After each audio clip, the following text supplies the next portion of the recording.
ये बात है 1947 की, जब पाकिस्तान आज़ाद हुआ था तो ईरान वो पहला मुल्क था जिसने पाकिस्तान को आज़ाद मुल्क की हैसियत से एक्सेप्ट किया था। और अगर बात करें इनकलाब ईरान की तो 1989 में पाकिस्तान वो पहला मुल्क था जिसने वहाँ की मौजूदा हुकूमत को एक्सेप्ट किया था।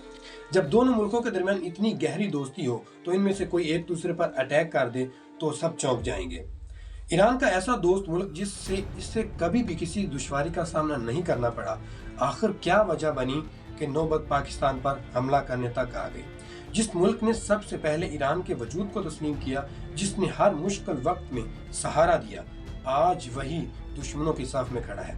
ये तो वही बात हुई कि हाथी के दांत खाने के और दिखाने के और। अब देखने में तो यही लग रहा है कि दोनों मुल्कों के मामलात काफी हद तक तय पा चुके हैं। दोनों मुल्कों के सफारती ताल्लुकात का भी आगाज हो चुका है और दोनों मुल्कों ने अपने सफीर भी एक दूसरे की तरफ भेज दिए हैं। लेकिन इस वीडियो में हम जानेंगे कि इससे पहले ईरान ने किन इलाकों, किन जगहों और किन मुल्कों में इस तरह के अटैक्स किए, पाकिस्तानी एयरफोर्स ने किस तरह से जवाबी कार्रवाई करके किस तरह से ईरान को मुंह तोड़ जवाब दिया।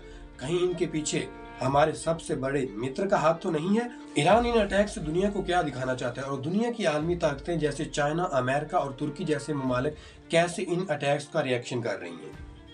जिस इलाके को निशाना बनाया गया वो पंजगोर शहर से अंदाजन 90 किलोमीटर दूर और ईरान की सरहद के करीब वाक़ है।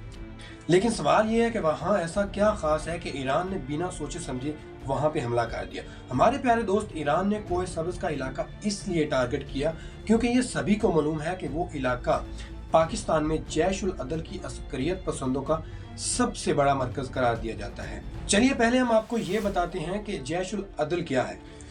इस हमले में 2 छोटी छोटी मासूम बच्चियां शदीद जख्मी हुई और एक औरत जान से चली गई। जैश उल अदल के बारे में आपको बताता चलूं कि ये एक मुसल्लह अस्करियत पसंद गिरोह है जो ईरानी हुकूमत का मुखालिफ है। ये तंजीम खुद को इंसाफ और मुसावत की फौज और सुन्नी तंजीम के तौर पर मुतारफ कराती है। ये ग्रोह खुद को ईरान के सूबा सिस्तान और बलोचिस्तान में सुन्नी हकूक का मुहाफ़िज़ करार देता है। इस तंजीम का क़याम 2009 में अमल में लाया गया। यहाँ पर जिक्र अगर सिस्तान का आया है तो आपको पता होना चाहिए कि सिस्तान ईरान का एक सूबा है और इसे दूसरे लफ्ज़ों में स्मगलिंग रूट भी कह सकते हैं। दिसंबर को ईरान के सूबा सिस्तान में एक हमला होता है और 11 पुलिस एहलकार अपनी जान गंवा बैठते हैं। ये तो सभी जानते हैं कि खित्ते में पहले ही जंग का मार्का लगा हुआ है। ईरान अपने आप को मनवाने के लिए कभी तो सीरिया को आंखें दिखा रहा है और कभी वो इराक को छेड़ रहा है और अपनी चौधराहट दिखाने के लिए रही सही कसर इसने पाकिस्तान पर पूरी कर दी, क्योंकि वो जानता है कि पाकिस्तान एक एटमी मुल्क है तो दुनिया यही समझेगी कि देखो ईरान तो एटमी हथियार रखने वाले मुल्कों से भी नहीं डरता। 2-4 रॉकेट इस पर भी बरसा देते हैं, वैसे भी एक मकरूज कौम किसी का क्या उखाड़ सकती है। लेकिन ईरानी हुकूमत के अंदाजे उस वक्त गलत साबित हुए जब पाकिस्तानी एयरफोर्स ने जवाबी कार्रवाई में उन पर हमले किए। गौर करें तो ईरान ने पाकिस्तान पर जब हमले किए तो भारत के फॉरेन मिनिस्टर जयशंकर भी ईरान में मौजूद थे। क्या ये कोइंसिडेंस है या ये समझा जाए कि भारत ईरान के कंधों पर रखकर बंदूक चलाना चाहता है? लेकिन एक सवाल ये भी है कि मशरिक़ वुस्ता में बढ़ती हुई कशीदगी के दौरान इंडियन वजीर खारजा ईरान में क्या कर रहे थे? एस जयशंकर के दौरा ईरान का मकसद क्या था और किन मसाइल पर बातचीत की गई, इसको लेकर बहुत सी क्यासराइयां की गई हैं।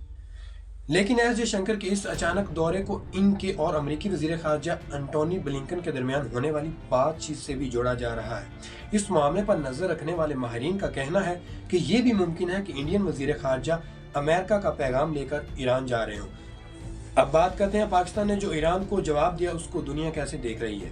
हम अपनी बात करें तो हमारे साथ जैसे ही ऐसा कोई वाकया होता है सबसे पहले सोशल मीडिया पर नारे लगाना शुरू कर देते हैं कि बस अपने सारे रॉकेट अगले मुल्क पर गिरा दो।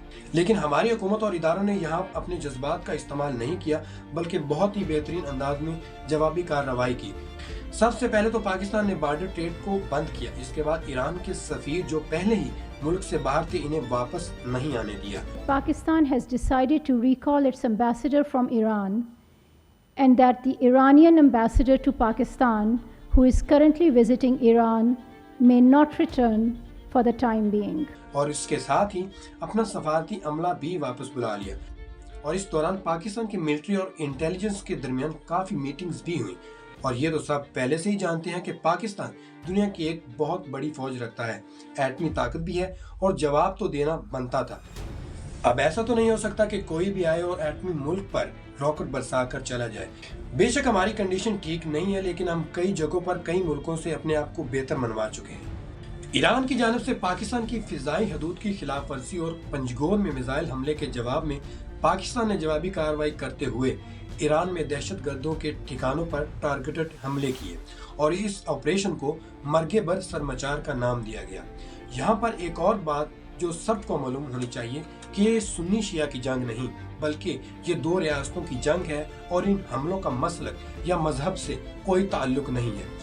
लेकिन पाकिस्तान ने जो जवाबी कार्रवाई की है, इससे हमारे सारे पड़ोसियों को ये पैगाम जाता है कि अगर ईरान जैसी किसी ने भी हरकत की तो उसको उसका खमियाजा भुगतना पड़ेगा। चलिए अब जानते हैं कि दुनिया की आलमी ताकतें कैसे इन हमलों पर रिएक्ट कर रही हैं। तो अमेरिका ने इन हमलों की शदीद मजम्मत की और साथ ही कांग्रेसमैन ब्रेड शर्मैन का कहना है कि पाकिस्तान बलूचिस्तान में ईरान के इश्ताल अंगेज हमले का जवाब देने का जवाब रखता था। इस वाक़ये में पाकिस्तान ने मुनासिब जवाब भी दिया और साथ ही तर्जमान यूरोपीय यूनियन पीटर एस्टानो ने कहा कि पाकिस्तान, इराक और अब ईरान में ये हमले यूरोपीय यूनियन के लिए इंतहाई तशवीश का बायस है, क्योंकि इससे तमाम ममालिक की खुद मुख्तारी, इलाकाई सालमियत की खिलाफ वर्जी होती है और ये खित्ते के इस्तेहकाम पर भी असर डालती हैं। लेकिन बात करें अगर चीन की, तो इस वक्त पाकिस्तान और ईरान के जो तल्लुकात बहाल हुए हैं तो इनमें चीन ने सालसी का किरदार अदा किया है। फिलहाल तो देखने में यही लग रहा है कि मामला तय पा गए हैं, लेकिन मुस्तकबिल में दो इस्लामी मुल्कों का आपस में लड़ना किन को फायदा देगा। अगर वीडियो इन्फॉर्मेटिव लगी हो तो सब्सक्राइब कर दें और अपने दोस्तों के साथ भी शेयर करें और हमें कमेंट सेक्शन में बता सकते हैं कि क्या भारत सच में ही ईरान के कंधों पर रखकर बंदूक चलाना चाहता है या वजह कुछ और है। जल्द ही नई वीडियो के साथ हाजिर होंगे, तब तक के लिए अल्लाह हाफिज।